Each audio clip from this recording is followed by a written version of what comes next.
अस्सलाम वालेकुम। This is Asad FSc math part 1 new course exercise 2.4 में आज हम क्वेश्चन नंबर 2 डिस्कस करेंगे। और इससे पहले मैंने क्वेश्चन नंबर 1 डिस्कस किया स्क्रीन पे। उसमें हम मैट्रिक्स इन्वर्जन मेथड हमने यूज़ किया। तो आज हम क्वेश्चन नंबर 2 सॉल्व करेंगे। क्वेश्चन नंबर 2 इस तरह है और मैं आप लोगों को अपनी नोट्स से ये एक्सप्लेन करूँगा। ये मैं इसके साथ साथ नोट्स भी बना रहा हूँ। तो क्वेश्चन 2 इस तरह है, solve the following system of equations by Gauss eliminations and Gauss-Jordan method। मतलब इस सिस्टम ऑफ इक्वेशंस को हम Gauss एलिमिनेशन मेथड और Gauss-Jordan मेथड से ही सॉल्व करेंगे। तो यहाँ हमें 3 इक्वेशंस गिवन है, इसको सिस्टम ऑफ इक्वेशंस गिवन है और ये नॉन होमोजीनियस लीनियर इक्वेशन है। मतलब इसमें 3 वेरिएबल्स है x, y, z और इस सब का पावर जो है 1 है। तो ये लीनियर है और नॉन होमोजीनियस है। मतलब इसका राइट हैंड साइड जो है वो इक्वल टू 0 नहीं है। तो इस पे हम 2 मेथड अप्लाई करेंगे। एक गॉस एलिमिनेशन मेथड है और एक गॉस जॉर्डन मेथड है। असल में गॉस एलिमिनेशन मेथड कहते हैं इचेलॉन फॉर्म को। मतलब इसमें हम इस सिस्टम ऑफ इक्वेशन को इचेलॉन फॉर्म में कन्वर्ट करेंगे और गॉस जॉर्डन मेथड में हम इसको रिड्यूस इचेलॉन फॉर्म में कन्वर्ट करेंगे। तो ये सिस्टम ऑफ इक्वेशंस गिवन है। अब हम इसकी फर्दर सॉल्यूशंस करते हैं। यहाँ पे देखो, इस सिस्टम ऑफ इक्वेशंस को आप लोग मैट्रिक्स फॉर्म में लिख दोगे, जिस तरह मैंने आपको इससे पहले स्क्रीन रिकॉर्डिंग में बता दिया क्वेश्चन नंबर 1 में। ये इसका मैट्रिक्स फॉर्म है, इसको हम मैट्रिक्स ए कहते हैं। ये हमारे पास एक्स हो और ये बी है, ठीक है। फिर हम लिखते हैं आगमेंटेड मैट्रिक्स। आगमेंटेड मैट्रिक्स क्या होता है? आपके पास ये जो मैट्रिक्स ए होगा, ये वाला मैट्रिक्स और ये बी वाला मैट्रिक्स आप लोग एक साथ ही लिखोगे। इसको क्या कहते हैं? Augmented matrix. ये मैट्रिक्स ए है और ये मैट्रिक्स बी की वैल्यू है, इसको कहते हैं आगमेंटेड मैट्रिक्स। अब मैं आपको कह चुका हूँ कि गॉस एलिमिनेशन मेथड कहते हैं इचेलॉन फॉर्म को। किसको कहते हैं? इचेलॉन फॉर्म को। तो ये जो सिस्टम ऑफ इक्वेशंस, ये जो मैट्रिक्स फॉर्म हमें गिवन है, इसको मैं कन्वर्ट करूँगा इचेलॉन फॉर्म में। तो इचेलॉन फॉर्म में मैं किस तरह कन्वर्ट करूँगा?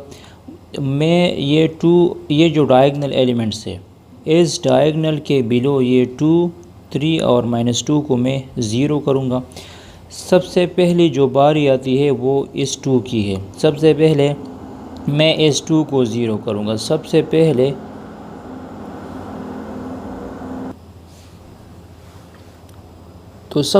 हम इस 2 को ज़ीरो करेंगे, ठीक है। तो इस 2 को मैं इस 1 की मदद से ज़ीरो कर सकता हूँ। तो मैं रो ऑपरेशन यूज़ करूँगा। बाय रो ऑपरेशन मैं लिख दूँगा R2 - 2 R1।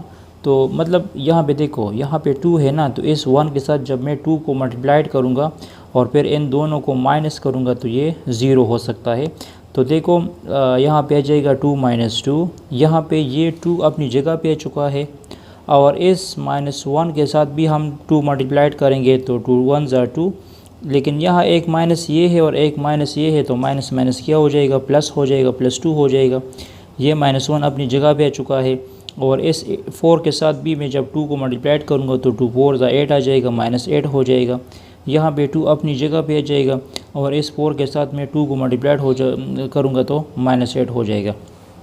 तो ये 1 - 1 4 4, ये फर्स्ट रो अपनी जगह पे लिख दिया और थर्ड रो भी अपनी जगह पे लिख दिया।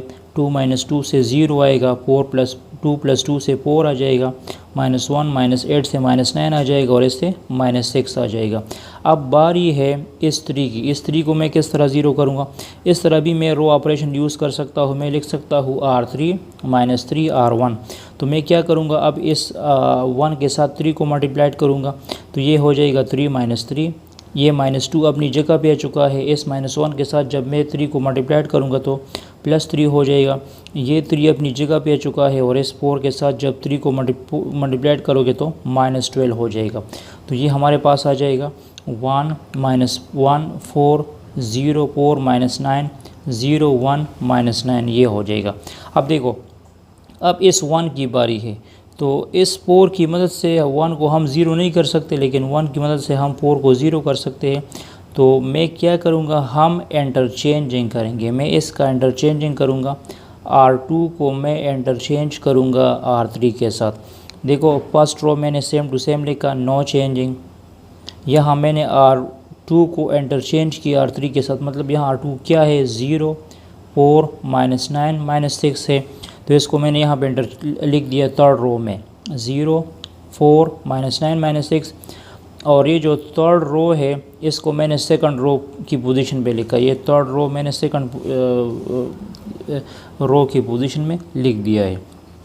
अब मैं इस 4 को 0 करूँगा, तो इस 4 को मैं इस 1 की मदद से 0 कर सकता हूँ। तो मैं क्या लिख दूँगा, R3 -4 R2, R3 -4 R2, मतलब R2 के साथ मैं 4 को मल्टीप्लाइड करूँगा। First row same to same लिख दो, सेकंड रो भी सेम टू सेम लिख दो। यह भी आ जाएगा 0 -0। यहाँ पे देखो इस 1 के साथ जब मैं 4 को मल्टीप्लाइड करूँगा तो 4 -4 से 0 आ जाएगा, 4 -4 से क्या आ जाएगा, 0 आ जाएगा।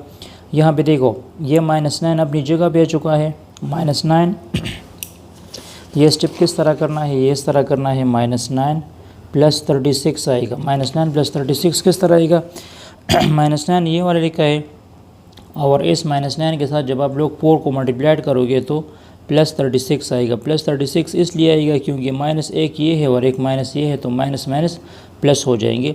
तो -9 और +36 से फिर क्या आ जाएगा, 27 आ जाएगा। तो ये हमारे पास 27 हुआ, ये 27 इस तरह चुका है। सिमिलरली यहाँ -15 है, -15 के साथ जब आप लोग 4 को मल्टीप्लाइड करोगे तो 60 आएगा, +60 आएगा। +60 क्यों आएगा, एक माइनस ये है और एक माइनस इस ऑपरेशन में है, तो माइनस माइनस प्लस हो जाएंगे। और +60 से जब आप लोग -6 को माइनस करोगे तो ये 54 आ जाएगा। क्या आ जाएगा, 54 आ जाएगा। आप लोग फर्दर इसमें और भी मज़ीद सिंप्लीफिकेशंस कर सकते हैं। R3 को आप लोग डिवाइड कर सकते हैं 27 पे, तो R3 को मैंने डिवाइड किया 27 पे। First row same to same लिखा, second row same to same लिखा। 0/27 से 0 आएगा, यहाँ भी 0 आएगा।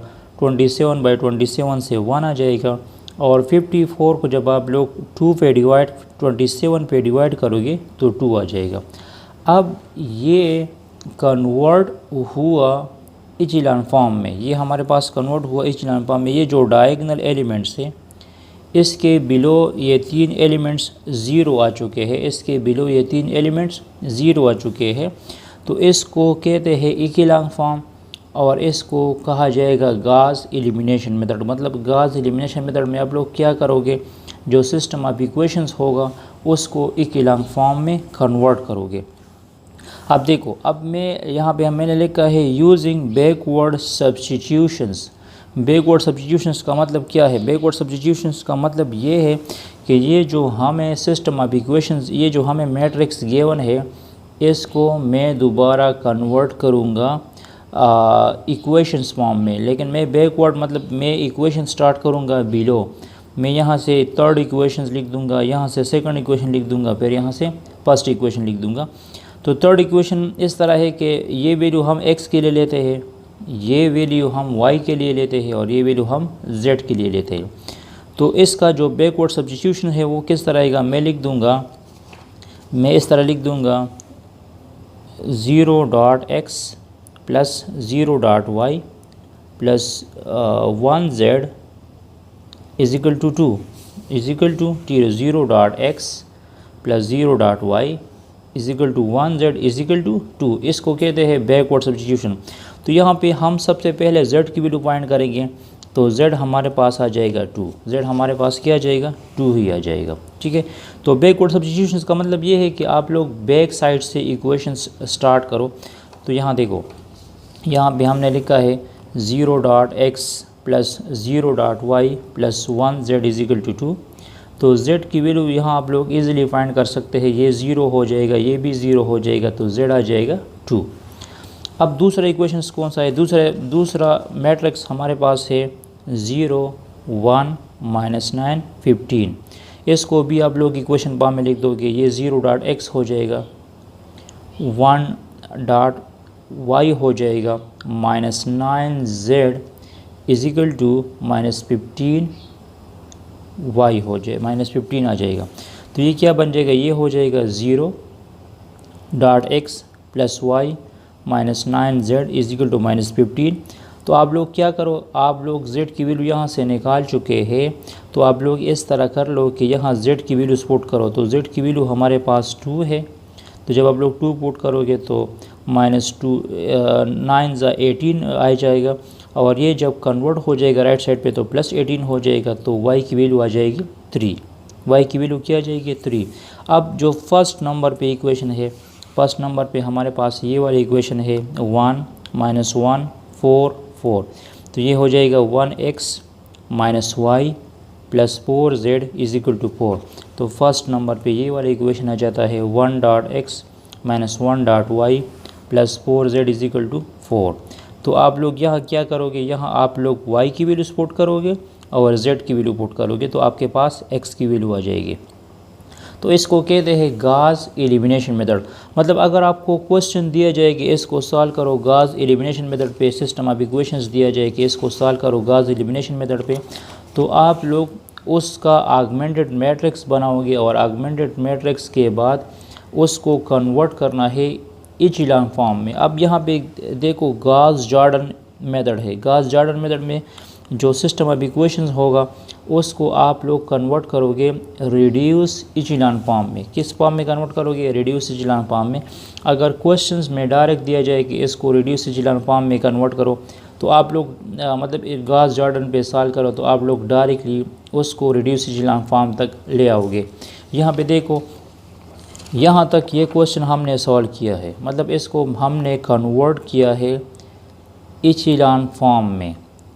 तो मैं इसी सिस्टम ऑफ इक्वेशंस को, इसी मैट्रिक्स को कन्वर्ट करूँगा रिड्यूस इचेलॉन फॉर्म में। मतलब दोबारा से ये सारा प्रोसेस करने की ज़रूरत नहीं है, यहीं से आप लोग ये इक्वेशंस उठा लो, यहीं से आप लोग ये मैट्रिक्स उठा लो, ठीक है, और इसी मैट्रिक्स को आप लोग कन्वर्ट करो रिड्यूस इचेलॉन फॉर्म में।